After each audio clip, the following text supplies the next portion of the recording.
Hermanos, el 31 me tocó dar la palabra y traté de dar una introducción, y más que una introducción, un mínimo resumen de lo que iba a ser un poco el desarrollo de la palabra que Dios mediante en esta mañana, un poco esta tarde y también en la noche voy a dar para que toda la iglesia en el primer domingo del año puedan comer el mismo menú y podamos caminar con esta palabra. Así como ayer y el año pasado fue la palabra que queríamos caminar en su presencia, queríamos movernos dentro de ese ámbito. Yo siempre le pido a Dios una palabra, no más que una predicación, es la palabra que quiero, porque es la palabra la que nos va a dirigir, la palabra que nos va a guiar, la palabra que nos va a estimular para poder hacer las cosas que el Señor está soñando con nosotros.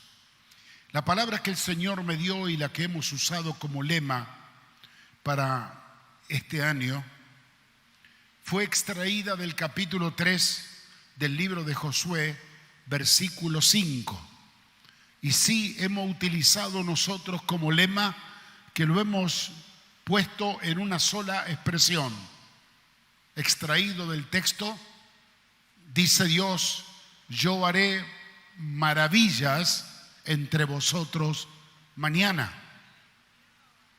Esta fue la palabra que Dios anuncia en un momento muy crucial, muy particular del pueblo, que tiene mucho que ver con la realidad que estamos viviendo en estos días. Y la palabra que Dios da es: yo haré maravillas entre vosotros mañana. Primera cosa, quiero decirle que el mañana ya llegó, porque ya estamos pisando el 2020 y lo que Dios ha declarado con su palabra, que la hemos tomado, no esperamos otra cosa, sino que Dios haga maravillas entre nosotros, ya no mañana, sino que lo haga hoy, en estos días, entre nosotros. Al comenzar el desarrollo de esta palabra, viene esta palabra dada por Dios dentro de un contexto muy particular. Fue dada esta palabra al pueblo en este capítulo específico de Josué en medio de una situación muy difícil. 40 años habían divagado en el desierto, venían acarreando muchos problemas. Esa rutina de 40 años del desierto se llenaron de vicios, se enviciaron en su forma de vida, en su forma cultural de vida, que una generación se tuvo que perder en el desierto. 40 años, que es toda una vida, una generación, 40 años, fueron los que se prepararon frente al río Jordán, que iban a cruzar para tomar la posesión de la tierra prometida. Ahora, frente a este desánimo y desaliento, Moisés había muerto. Josué tenía que tomar un liderazgo nuevo. La gente había perdido todo, desde la fe todo. Su actitud de guardar los principios y los mandamientos de Dios lo habían abandonado casi todo. De hecho, que Dios les reclama porque hasta se habían olvidado del pacto de la circuncisión que lo identificaba a ellos.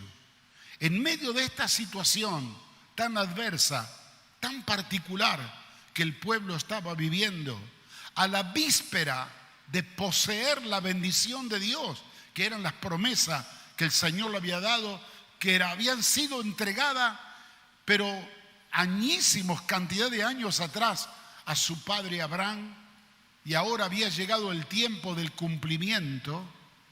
Y en este tiempo del cumplimiento ellos no estaban en condiciones emocionales y espirituales para poder enfrentar esta realidad.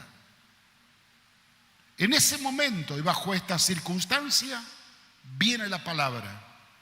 ¿Cuál es la palabra? Dice Dios: yo haré maravillas entre vosotros mañana. Ahora, ¿cómo puede ser tomada esta palabra? ¿Cómo puede ser recibida cuando emocionalmente uno no está bien, la circunstancia no está bien y todo el panorama que le rodeaba al pueblo no estaba bien? Acá se produce el primer impacto y yo voy a ir caminando en la historia, en la palabra, pero lo voy a ir aplicando a nuestro tiempo presente. Así lo haré también esta noche y esta tarde, porque no puedo todo en una sola reunión entregar todo. Yo noté aquí qué importante que es cuando el logos se transforma en rema. ¿Qué es el logo? El logo es la palabra escrita de Dios. Lo que Dios dice es verdad, es el documento, es el testamento, es la autoridad legal de la palabra. Pero esta palabra escrita, hay momentos que cobra vida. Esta palabra escrita, que es el logo, comienza a tomar vida espiritual y es cuando se transforma en rema, en palabra viviente. Yo puedo leer en la Escritura que Dios mañana hará maravillas y lo puedo leer todos los días y algún día vendrá ese mañana y algún día Dios cumplirá esa palabra que hará maravillas. Pero cuando yo tomo esa palabra y el Espíritu me la transforma de logos, me la transforma en rema, esa palabra se constituye en vida y esa palabra viva, poderosa en mi espíritu, me hace crear expectativa gloriosa y nueva que lo que Dios ha prometido, eso lo va a cumplir. Y yo cada mañana me voy a levantar esperando esa manifestación de la maravilla, porque Dios había dicho, lo dijo, lo prometió, lo creo, he abrazado esa palabra, que Dios va a hacer conmigo en estos días maravillas. Esta palabra maravilla, decía el 31 yo, que es una palabra que no es muy usada para nuestro lenguaje y en nuestra traducción hispana. Sin embargo, la definición de esta palabra maravilla, la cual Dios ha prometido que hará con nosotros, tiene que ver con una intervención sobrenatural de Dios. Esto es una maravilla. Una maravilla es una obra que ningún ser humano puede hacer, que solo le corresponde a Dios. Lo define otro diccionario como maravilla, como una cosa admirable, un suceso extraordinario, un hecho poderoso, un hecho milagroso, lo define la palabra maravilla. Esto no es nada más y nada menos lo que estamos esperando que Dios va a hacer con nosotros. Hoy lo que estoy pretendiendo con esta palabra y esta enseñanza y esta declaración, extraer el logo de Dios y transformarlo en rema en su espíritu. Para que usted no se vaya solo con un texto bíblico, con una lectura de las Escrituras, que usted pueda tomar esta palabra que nos ha sido entregada por Dios para este tiempo y que la podamos digerir en nuestra alma, elaborar en nuestra mente y poder masticarla en nuestro espíritu y decirle: Dios, tú eres un Dios extraordinario, admirable, de maravillas, un Dios poderoso, y prometiste que en mi mañana ibas a hacer esas maravillas. Mi mañana llegó, estoy esperando tus maravillas. Ahora, ¿en qué contexto viene esta palabra? Capítulo 3 dice que Josué hizo levantar al pueblo en la mañana, iba a tomar revista en la gente que iba a pasar del otro lado al Jordán, y usa una frase que yo la tomé como una frase profética, en la última parte del verso primero, capítulo 3. y reposaron allí 3 días, dice el verso 2, 3 días antes de cruzarlo. Y usted dice, ¿qué significancia tiene eso? Bueno, en lo histórico es una realidad lo que pasó. El pueblo reposó, tenía muchas inquietudes, mucha ansiedad por pasar del otro lado, no sabía de qué manera iban a cruzar, no veían balsa, no veían barco, no sabía si iban a caminar por algún lugar como hicieron sus padres con el Mar Rojo e iban a cruzar por algún lugar. Estaban esperando instrucciones y directivas de Dios. La primera instrucción y directiva que viene es que ellos iban a ver maravillas y estaban agarrados de eso. Ahora reposan 3 días antes de cruzarlo. Yo creo que en estos 3 días el Señor estaba oprimiendo al pueblo allá, estaba queriendo transmitirle un mensaje: que bajen los decibeles de ansiedad, que no se preocupen, que descansen, que tranquilícense los corazones y los espíritus, porque Dios iba a dar palabra y dirección lo que iban a hacer. Estaban quietos. El enemigo no entendía nada porque estaban quietos. Los soldados estaban preocupados, qué es lo que iban a hacer, y no había una orden de Josué para darle. Solo reposaron. ¿Por qué tomé esta expresión que reposaron 3 días? Porque 3 días es la base del reposo de todo cristiano. 3 días fueron la obra completa redentora de Cristo. Cuando Él murió, fue sepultado y resucitó de los muertos. En estos 3 días se operó todo lo que el ser humano necesitaba para una redención plena.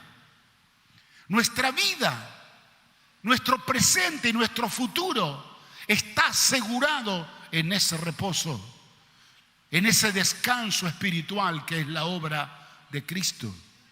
Allí encontramos nosotros nuestra paz, encontramos nuestro perdón, encontramos nuestra justicia, encontramos nuestra fe, encontramos el poder de Dios, encontramos la autoridad. La muerte de Cristo y su resurrección es lo que produce en nosotros un descanso espiritual. ¿Y por qué el descanso? Porque todo lo que usted reposa y descansa, Dios obra por usted.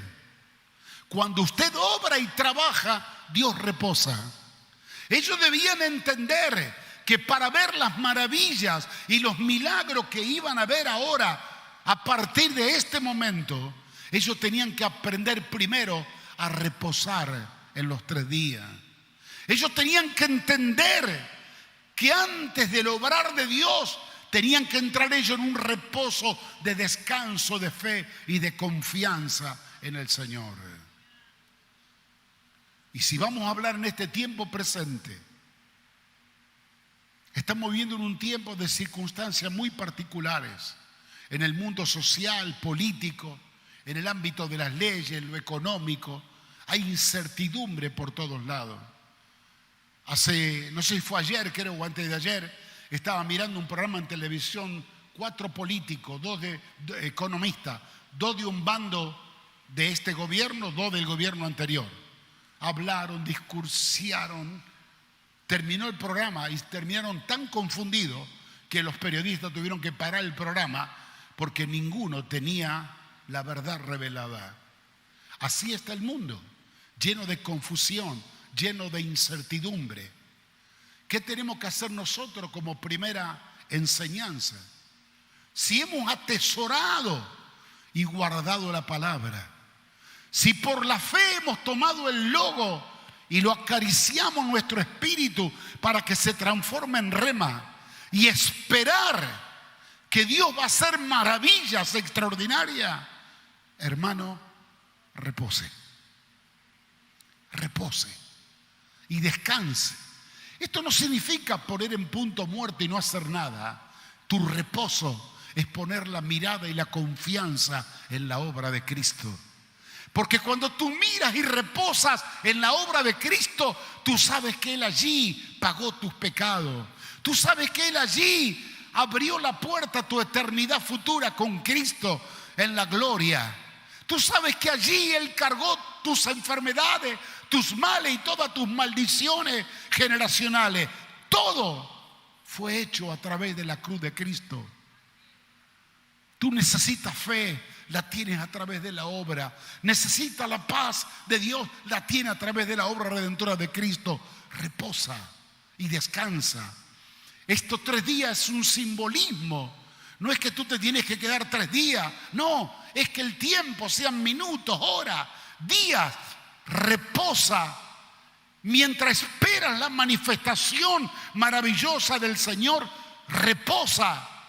No en tu inercia de no hacer nada. Reposa en lo que el Señor hizo por ti. Descansa en su obra para que tú no obres. Descansa en el fruto de su sufrimiento y de su dolor para que tú no padezcas nada. ¿Me entiendes? Dice que cuando reposaron, vino la palabra del Señor. Y aquí va el segundo punto que quiero mencionar con ustedes. El Señor le dijo en el verso 5. Y le habló Jehová y le dijo: santificaos, porque Jehová hará maravillas entre vosotros mañana. En este segundo punto me quiero referir un poco por qué dijo Dios: santificaos. Es que yo tengo que santificarme para ver la obra de Dios.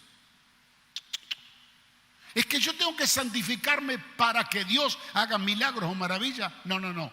La palabra dice: santificaos. ¿Por qué? Dios hará maravilla entre vosotros mañana. La obra de Dios no está ligada a nuestra actitud de vida.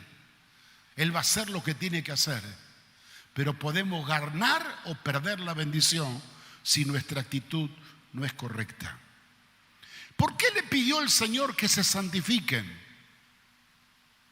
Dije hace un momento que el pueblo venía de una vida de contaminación en Egipto. Cuando el Señor le habló ahí en el libro de Josué, que se prepararon del otro lado en el cruce y celebraron la Pascua y también la circuncisión, dijo: ustedes hoy fueron liberados del oprobio que traían de Egipto. Venían con la marca del pecado, de la desobediencia en el desierto. De hecho, que cuando estaban listos para poseer la tierra prometida, el Señor le reclamó que no estaban circuncidados y eran ellos pasivos a la muerte, porque no pertenecían al pueblo de Dios, no estaban con la señal del pacto. Entonces, aquí viene la cuestión, que ahora lo vamos a mirar en el Nuevo Testamento. Dios iba a hacer maravillas, pero no iba a hacer una maravilla o milagros en el camino de ellos como quien manda a Dios un misil, o ahora se están usando los drones de moda con todas las bendiciones. No, no, no. Dios ahora iba a tomar una actitud distinta. Dios iba a descender del cielo, iba a caminar con ellos en esta etapa de conquista. Ellos iban a entrar en una dimensión espiritual distinta, porque ahora Dios no estaba en los cielos, ahora Dios iba a caminar con ellos. Y ahora ellos necesitaban ser santificados por causa que el Dios al cual servían y adoraban era 3 veces santo. Y al tener Dios intimidad con ellos para que Él haga la obra con ellos al entrar en la tierra de promisión, esta dimensión de la presencia de Dios con ellos y Dios moviéndose para ejecutar su palabra y su poder, necesitaba de parte del pueblo una respuesta a que se santifiquen. ¿Qué era para ellos santificarse? Número 1, circuncidarse, porque no habían obedecido, creerle a Dios y cumplir con todos los mandamientos. Ahora nosotros estamos en un contexto similar. ¿Y qué cabe a nosotros ahora? Porque estamos hablando del preludio, cómo prepararnos para que Dios haga las maravillas que va a hacer. ¿Cómo nos preparamos? Hablamos de los 3 días de reposo, hablamos de que la palabra logos se haga rema. Ahora estamos diciendo que tenemos que santificarnos. Quiero que venga conmigo al libro de 2 Corintios que escribe el apóstol Pablo, una palabra hermosa, y aquí lo vamos a interpretar nosotros dentro del contexto del Nuevo Testamento. 2 Corintios capítulo 6, por favor, vengan conmigo. Dice el versículo 14, aquí está hablando todo un contexto de santificación. Dice 6:14, 2 Corintios, no os unáis en yugo desigual con los incrédulos. O sea que la primera cosa que Dios reclama, si querés ser santo, no podés estar unido en un yugo desigual, en cualquier área, sea noviazgo, matrimonio, empresa, negocio, amistades. No hay tuté en esta cosa. Dice la palabra, porque ¿qué compañía tiene la justicia con la injusticia? ¿Y qué comunión la luz con las tinieblas? ¿Y qué concuerda Cristo con Belial? ¿O qué parte el creyente con el incrédulo? ¿Qué acuerdo hay entre el templo de Dios, que sois vosotros, y el templo de los ídolos? Porque vosotros sois templo del Dios viviente. Como Dios dijo, habitaré y andaré entre ellos. Aquí se cumple la palabra previa a la manifestación de las maravillas. Yo habitaré y estaré con ellos. Seré su Dios y ellos me serán mi pueblo.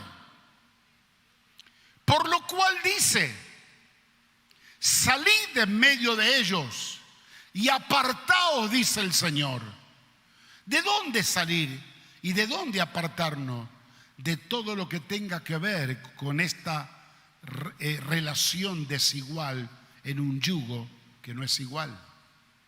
Sigue diciendo, no toques lo inmundo y yo te recibiré. Y seré para vosotros por padre. Vosotros me seréis hijos e hijas, dice el Señor Todopoderoso. Así que, amados, puesto que tenemos tales promesas, limpiémonos de toda contaminación de carne y de espíritu, perfeccionando la santidad en el temor de Dios. ¿Por qué yo tengo que santificarme? Dice la palabra, por causa de que Él es santo, yo tengo que ser santo. Me he tomado licencia de esta vida de consagración y de santidad, porque siempre pensé que Dios estaba lejano y yo estaba viviendo solo acá en la tierra. Aunque Él sabía que me mira, me pesa aún las intenciones de mi corazón. Pero Él ahora ha tomado la determinación llevarnos a un nivel de excelencia espiritual para provocar las maravillas y los milagros que va a hacer en este tiempo. Y dice Dios, para esto yo voy a descender con ustedes. Yo seré vuestro Dios, ustedes serán mi pueblo y yo habitaré en medio de ustedes. Pero cuidado, yo no puedo habitar en un pueblo que tiene un espíritu desigual, que se une con las tinieblas, que se asocia en yugo desigual, que camina con gente que tiene otro espíritu, porque ¿qué comunión tiene la luz con las tinieblas o el templo de Dios que son ustedes y el templo de ídolo que son mucha de la gente de nuestras relaciones? Apartaos, no toquéis lo inmundo, dice Dios, y yo te recibiré. Es importante que Él nos reciba, que Él esté con nosotros, que Él camine en medio nuestro para ver la manifestación de estas maravillas gloriosas que vamos a ver en este tiempo. Y cada vez que hablo de maravilla que el Señor va a hacer entre nosotros, lo único que estoy esperando, la definición de lo que le decía hace un momento. Las cosas que solo Dios puede hacer, las cosas admirables, las cosas extraordinarias, las cosas poderosas y milagrosas y sobrenaturales que solo Él puede y sabe hacer. Amén, hermanos. Entonces repaso los 3 puntitos rápido de entrada. Número 1, imprescindible que el logo de Dios, la palabra escrita, deje de ser un testamento, una doctrina, que deje de ser una expresión teológica, que esta palabra que es viva y eficaz, esta palabra que tiene espíritu y que tiene vida, se transforme en mí como una esencia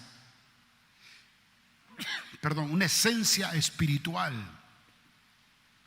que se transforme en vida. Entonces cuando yo escucho a Dios que me dice, yo haré maravilla contigo, no estoy leyendo una declaración de la Biblia y que digo, gracias Señor. Esto me crea a mí una expectativa, crea en mí un espíritu de fe, crea en mí una actitud solo de espera, porque sé que Dios va a hacer algo grande entre nosotros. Hay 3 cosas, 3 palabras que repaso con ustedes para que las tenga presente antes de continuar. Número 1, la seguridad de la palabra viva. Segundo, asegurarnos que estamos en el reposo, que no estamos luchando con un brazo de carne o con nuestra fuerza, que cuando hablamos de maravilla creemos que la vamos a hacer nosotros con nuestra habilidad, nuestra experiencia, nuestra fe. No, reposemos en la confianza que tenemos en Dios. Y tercero, si hay algo que tenemos que hacer nosotros, sí de verdad, es santificarnos. Es entrar en un tiempo de preparación espiritual. Por el contexto de que Dios está habitando entre nosotros y su presencia infunde temor y temblor. Si yo veo que Dios va adelante haciendo la obra, manifestando su poder y su gloria, mi compañía o mi acompañamiento tiene que ser un acompañamiento de santidad. ¿Qué quiere decir, pastor, que tenemos que ser perfectos? No, ni lo somos ni lo vamos a hacer. Pero una cosa es cuando un niño va cometiendo errores tras errores y uno lo entiende, lo perdona y le enseña, así no se hace, volver algún chirlo de vez en cuando, pero otra cosa que un grandulón como yo, como vos, volvamos a cometer siempre los mismos errores. Ahora tenemos una conciencia, tenemos un criterio, un pensamiento. Venimos hablando el año pasado de la presencia de Dios con nosotros. Más aún ahora que Él está activando su poder para hacer maravilla. Dios nos está llamando a vivir en un nuevo nivel espiritual, de madurez. Un nivel donde podamos ver las cosas de otra perspectiva. Somos parte del ejército de Dios, parte del pueblo de Dios. Dios está caminando en medio de nosotros. Estamos todos expectantes para ver las maravillas y los milagros de Dios. Yo tengo que estar a un nivel de acuerdo a estas consecuencias que el Señor me está llamando. Entramos en la segunda parte y dice la palabra de Dios que el Señor comienza a darle a Josué instrucciones precisas. Volvemos al libro de Josué, capítulo 3. Comienza a darle instrucciones, pero muy precisas. Y quiero que leamos por favor el verso 3. Dice, y mandaron al pueblo diciendo, 3:3 del libro de Josué, y mandaron al pueblo diciendo, Cuando veáis el arca del pacto de Jehová, vuestro Dios, y los levitas sacerdotes que la llevan, vosotros saldréis de vuestro lugar y marcharéis en pos de ella, a fin de que sepáis el camino, subrayo, a fin de que sepáis el camino por donde habéis de ir, por cuanto vosotros no habéis pasado antes de ahora por este camino.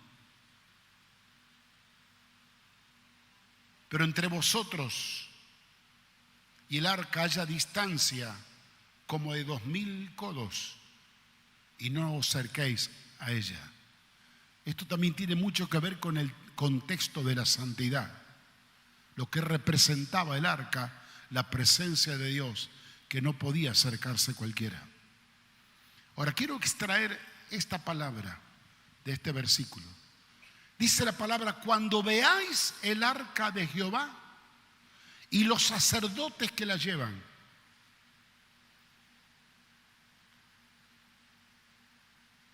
Fíjese donde el Señor nos dice que pongamos los ojos. En el arca de Jehová, símbolo de la presencia de Dios, y los sacerdotes que la llevaban encima. Había muchos sacerdotes en el pueblo que oficiaban otros ministerios, pero había sacerdotes especiales que cargaban sobre sus hombros el arca del pacto.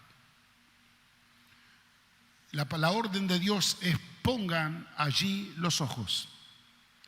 Cuando vean el arca con los sacerdotes, ustedes se levantarán de vuestro lugar, la seguirán, porque ella les marcará el camino donde ir.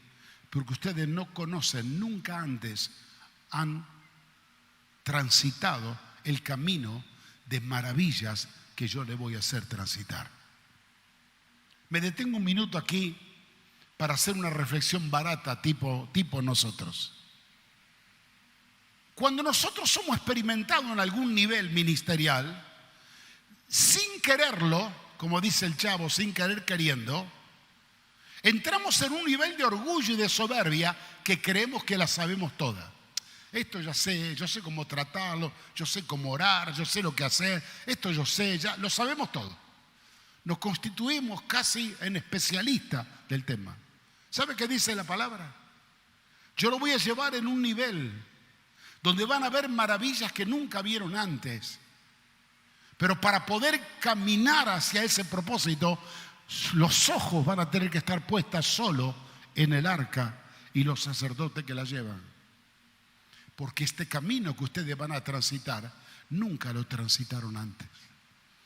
Ahora me detengo y le pregunto al Señor: ¿qué acaso no vieron milagros ellos en el desierto? Vaya, si vieron el cruce del Mar Rojo, vieron cómo Dios le proveyó pan y maná del cielo y codornices y la nube, vieron cosas extraordinarias en el desierto. Pero Dios le está diciendo que iba a hacer cosas maravillosas. Iban a transitar un camino que nunca habían transitado antes.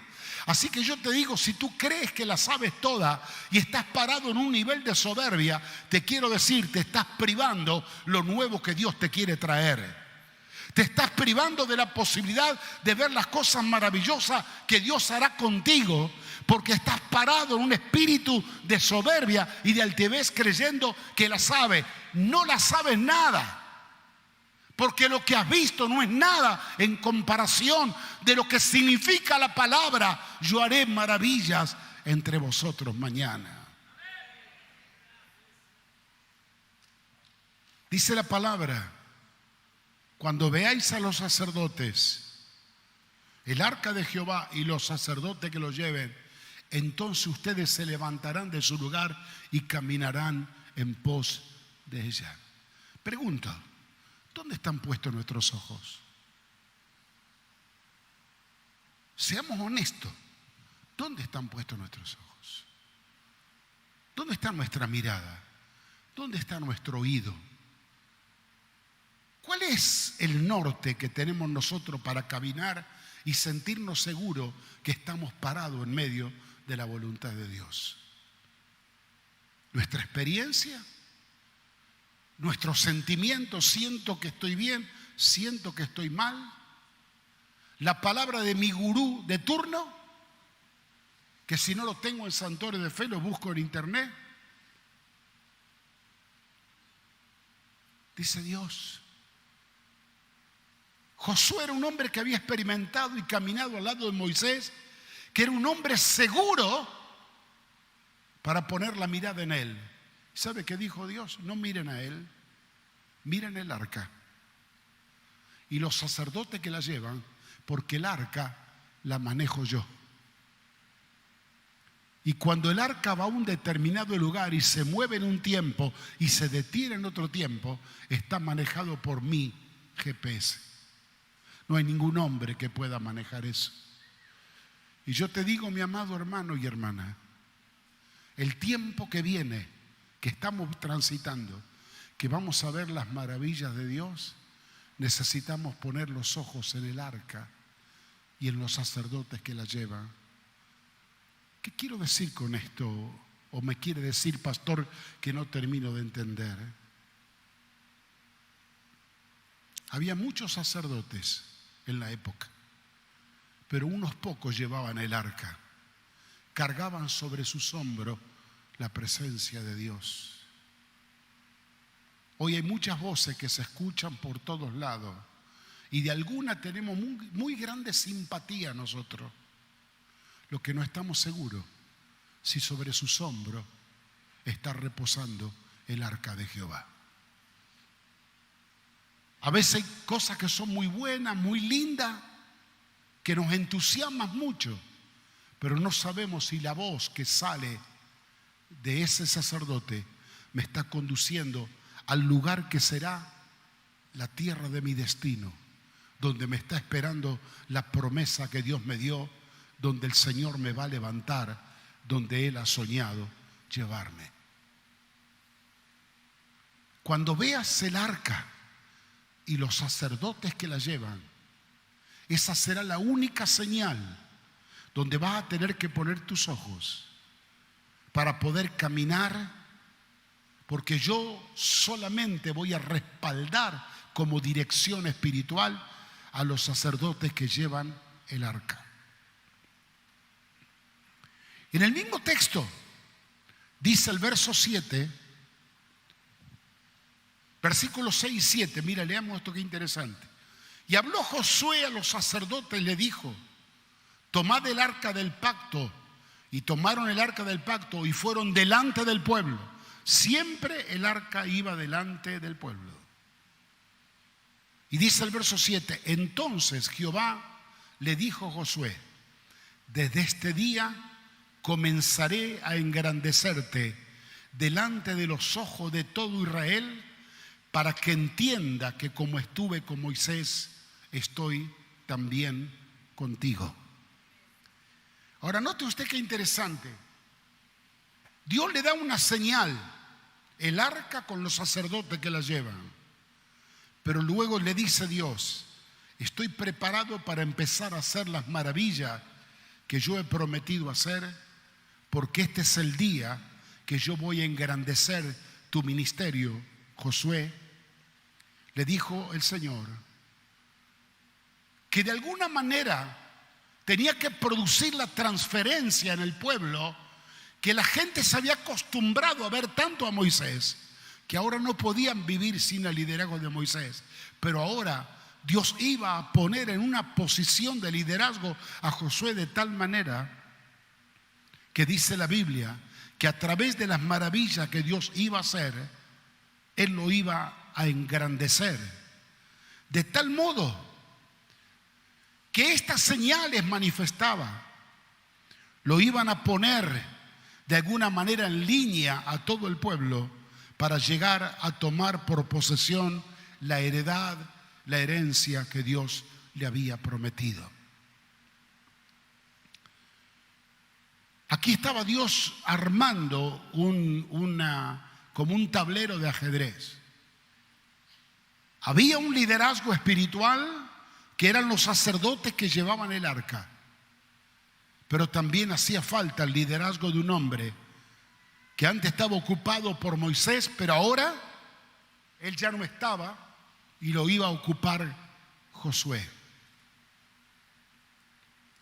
Y hermano, esto no se contradice, porque una cosa es llevar la presencia de Dios sobre los hombros y que esa presencia de Dios nos guíe a través de hombres y mujeres de Dios que están llevando sobre sí la carga y el peso de la gloria de Dios, que es nuestra luz que nos ilumina en el camino.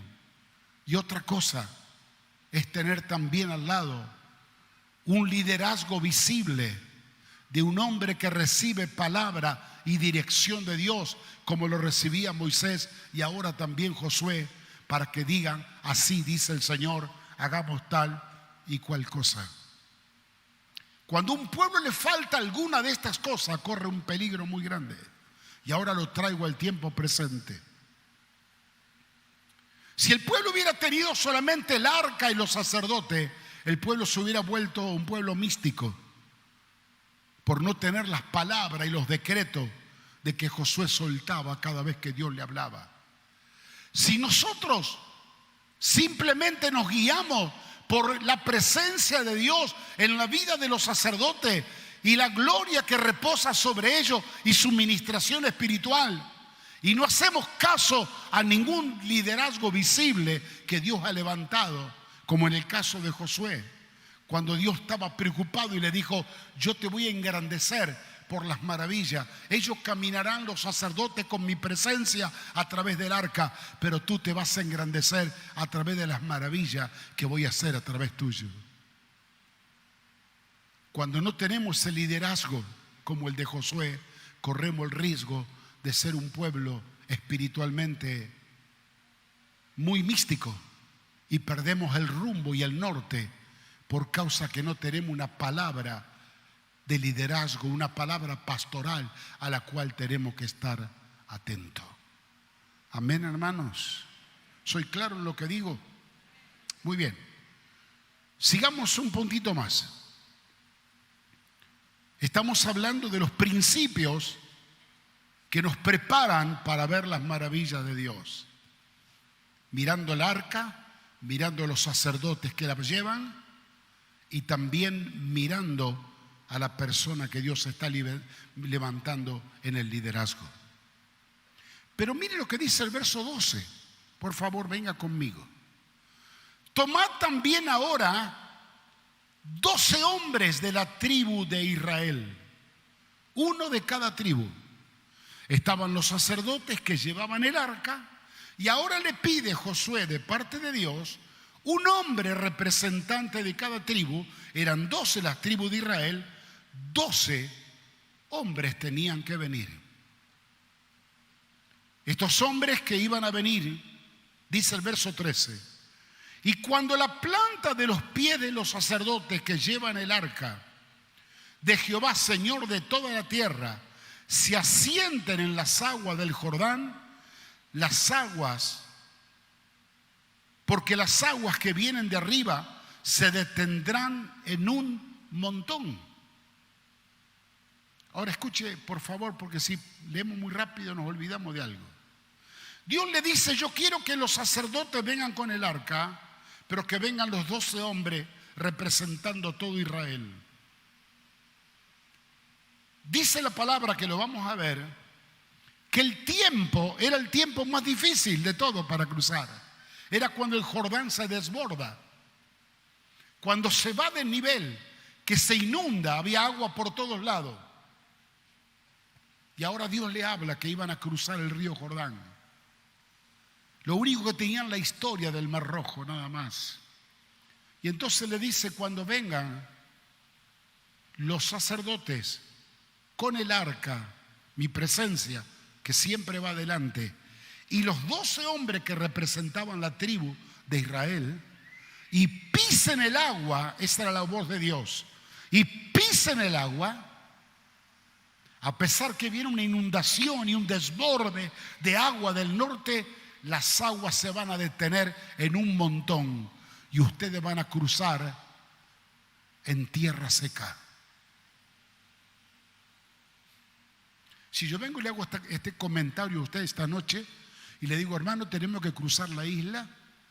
Y Dios me dijo que vayamos al puerto y que pasemos y pisemos el agua, y que en el momento que pisemos las aguas se van a detener en San Lorenzo, y en el instante la tierra se va a secar y usted va a poder cruzar caminando del otro lado.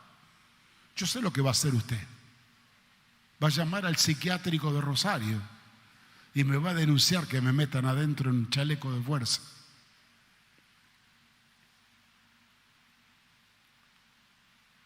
¿Por qué llamó a los 12? Primero porque los 12 tenían que ver las maravillas que Dios iba a hacer. ¿Por qué llamó Dios a un representante de cada tribu y no se conformó solo con el arca y con los sacerdotes? Porque Dios estaba queriendo enseñarnos una gran lección. Que los que iban a pasar a tomar la posesión de las promesas del Señor tenían que ser gente de fe. Porque en este camino para ver las maravillas de Dios y llegar a poseer lo que Dios nos ha prometido, hace falta fe. Y este año 2020, si hay algo que vamos a necesitar, va a ser fe. Y fe es la certeza de lo que espero, conforme a lo que Dios me dijo, que las aguas se van a detener cuando yo pise las aguas. Es la convicción de lo que no veo. Eso es fe. Pero si yo soy obediente, digo, Dios, voy al agua, y cuando me paro y veo que vienen las olas y vienen con furia el río bajando, y yo digo, paso o no paso, toco o no toco, me estoy guiando por lo que veo y no por lo que Dios dijo. Hermanos, hemos iniciado a transitar el 2020. Dios nos ha hablado que hará maravillas entre nosotros el mañana que se constituyó en el hoy. Hemos declarado que vamos a caminar en un año viendo maravillas, la gloria de Dios. Ahora, cuando hablo de maravilla, no estoy hablando de ver un enfermo sanado o un endemoniado liberado. No. Las maravillas que vamos a ver, las vamos a repasar esta tarde. Se nos van a abrir los ojos así y nos vamos a dar cuenta que estamos muy lejos de ver esas maravillas nosotros. Pero quiero pararme acá en este punto que me es importante que lo mencione. Este año vamos a necesitar no solo caminar con la presencia, no solo santificarnos, no solo recibir la palabra en nuestro espíritu y creerle a Dios. Vamos a tener que ejercitar mucha fe. Porque lo que ven nuestros ojos naturales es un río que se desborda. Escuchamos las noticias y veo un Jordán que se desborda. Veo lo que ha hecho Trump en Estados Unidos matando a ese líder en Irán. Es un río que se desborda. Cuando vemos las leyes que se están dando en contra de los principios sagrados, es un río que se desborda.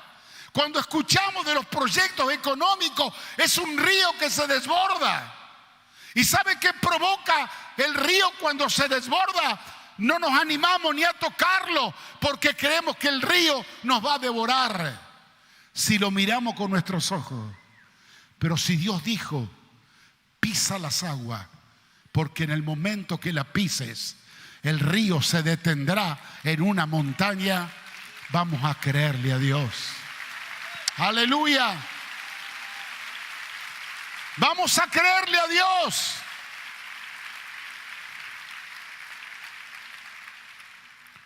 Ahora mire qué interesante, hermanos, lo que dice aquí la palabra. Y voy a concluir antes de prepararnos para la cena del Señor con estos versículos. Versículo 13. Dice, cuando las plantas de los pies de los sacerdotes que llevaban el arca de Jehová, Señor de toda la tierra, se asienten en las aguas del Jordán, las aguas del Jordán se dividirán, porque las aguas que vienen de arriba se detendrán en un montón. Y aconteció que cuando partió el pueblo de sus tiendas para pasar el Jordán con los sacerdotes delante del pueblo, llevando el arca del pacto, Cuando los que llevaban el arca entraron en el Jordán y los pies de los sacerdotes que llevaban el arca fueron mojados en la orilla del agua, porque el Jordán suele desbordarse en todas sus orillas en el tiempo de la siega, dice que las aguas, cuando pisaron las aguas que venían de arriba se detuvieron como en un montón, bien lejos de la ciudad de Adán, que está al lado de Zaretán, y las que descendían del mar Arabá al mar Salado. Se acabaron y fueron divididas, y el pueblo pasó en dirección a Jericó. Mas los sacerdotes que llevaban el arca del pacto de Jehová estuvieron en seco, firme en medio del Jordán, hasta que todo el pueblo hubo acabado de pasar el Jordán, y todo Israel pasó en seco. ¿Quiere que le cuente cuál fue la primera maravilla? Fue esta: que en un acto de obediencia y de fe pisaron el agua, y a kilómetros las aguas se detuvieron, como si fuera una barrera invisible que los detenía. No tardaron en venir la segunda línea, que ya la tierra, de vivir bajo agua de siglos, se secaron instantáneamente, y el pueblo pasó sin mojarse los pies del otro lado. Haré maravillas entre vosotros mañana. No solo ellos vieron la gloria de Dios manifestada, del otro lado se empezaron a enterar sus vecinos de las maravillas que Dios estaba con ellos. Y una de las primeras cosas que escuchó Rahab la ramera como testimonio de sus paisanos de Jericó era: el Dios de los cielos está con ellos, porque hasta divide el río y lo hace pasar por tierra seca. Hermanos amados, no me permite el tiempo de hablar de las maravillas que vamos a vivir en este tiempo, pero un solo pensamiento le quiero dejar, por si usted no me escucha a la tarde o no viene por alguna razón. Anoche se lo decía a un hermano que charlábamos al respecto. Si usted abre el libro de los Hechos de los Apóstoles, donde comienza la vida de la iglesia es una vida de maravillas. La primera maravilla que se manifestó es que un grupo de discípulos débiles, temerosos, incrédulos, la gloria de Dios lo visitó, fueron llenos del Espíritu Santo. Y esos hombres ignorantes, inductos, bajaron llenos del Espíritu Santo y hablaban maravillas, misterios de Dios en la lengua que ellos hablaban, los que habían venido de otros lugares y dialectos a adorar a Jerusalén. Comienzan una secuela de maravillas durante capítulo tras capítulo, que la vida de la iglesia que llamamos primitiva, que nació en Pentecostés, no pasaba un día si no se manifestaban las maravillas de Dios. No estoy hablando de milagros de sanidad, que solamente nos quedamos en eso. Estoy hablando de maravillas que Dios hace. Pero pareciera que el tiempo a nosotros nos ha aburguesado tanto. Hemos llenado nuestra cabeza de tanta teología y de tanto razonamiento, que a cada cosa le encontramos una razón, que la triste realidad es que dejamos de vivir las manifestaciones de las maravillas de Dios.